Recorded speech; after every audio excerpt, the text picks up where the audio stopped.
Hey guys, welcome to Drew Tutorial. If you are new here, special welcome. In this video, I will show you how to add trusted connections on Roblox. So the first thing that we are going to do is to first open our Roblox account. So currently I'm using Roblox from Windows. So if you're using maybe in the browser or in your phone, that would also work. So all you have to do is to follow my steps. So we're going to use two accounts, which is the main account right here.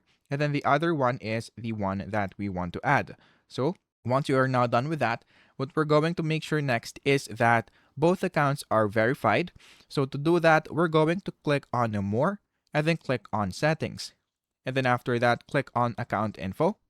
And then in this part, just scroll down and then you will be able to see right here, Verify with Camera. So you will have to verify your age using your camera or your ID. Once you do that, they will estimate your age. So as you can see right here, mine's already checked, which is age group from 16 to 17 years old. So once now that is done, what we're going to do next is to go back into our home, and then we're going to click on connect. And then in this part, we're going to click on my QR code. And then you can either scan the QR code or you can click on copy profile link.